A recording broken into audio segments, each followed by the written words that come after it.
Hello, I'm Dan Restuccio with postperspective.com, and we're here at NAB 2018 with Peter Postma, Managing Director of FilmLight America. It's good to see you. Thank you for having me. Welcome to the interview. So, we're here to talk about Baselight 5.1, new features. What can you tell me about it? Well, there's a lot of great new features in Baselight 5.1. Some of them are productivity features for helping people deal with different VFX versions on shots and generate reports based on what media might be missing and things like that. And some of it is new color correction tools. We have some tools to help specifically with HDR grading. We've seen some people struggle with highlights looking too sharp and unnatural in HDR and not really knowing how to take advantage of it.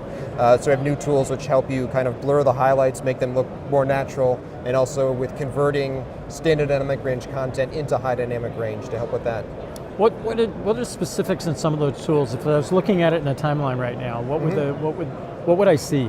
So the HDR tool is called Boost Range, and that's to boost your dynamic range from what's traditionally been available with regular monitors into taking advantage of this new high dynamic range. And we give the colorists several different controls to not just control what they're doing with the highlights and the shadows, but also spatially what they're doing to make the highlights glow in a more natural way and things like that. So it's really all about just the creative control of that process to take advantage of the new capabilities with these HDR displays. So it's very exciting. I hear that Baselight 5.1 tools were used on Black Panther, the biggest movie of all time now. So yeah.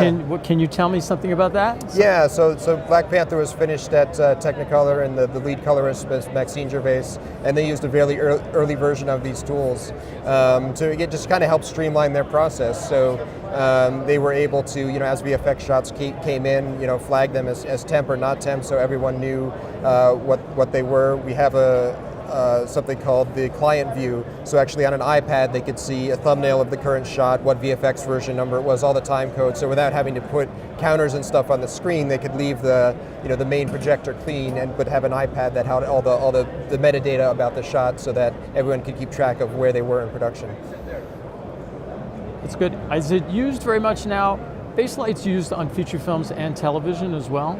Yeah, so it's actually a pretty wide gamut of post-production that we support. So feature film, long-form episodic, but also commercials. It's used quite a bit in commercials. And we have a full tool set to cover really the whole gamut of production. So from on-set, you can use it literally right out of the camera. You can start using the grading tools with pre-light.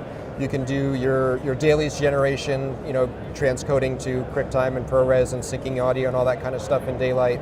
And then we have tools for Avid and Nuke and now Flame as well, so you can apply the same color grades throughout the whole production process. Can you tell me more about that integration with Flame? We were talking about it earlier. Yeah. So that particularly for commercials, there's a lot of facilities that use Baselight for their color correction, but will do lots of quick fixes and changes and stuff in Flame, more like fast VFX things. So now with Baselight for Flame, you can actually apply your grades to the raw footage in Flame. So the colorist will do their color correction on Baselight. They can then walk into the Flame bay and see compositing changes through that color correction without having to go back and forth. And it's all live. As soon as you change a color correction in Baselight, the Flame is instantly updated and has that grade as just another node in the Flame tree. That's fantastic. Well, thank you very much.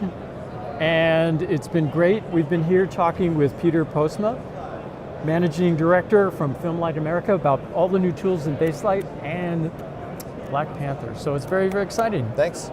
Nice. And it is Dan Restuccio with Post Perspective, and we're here at NAB 2018, and we're out.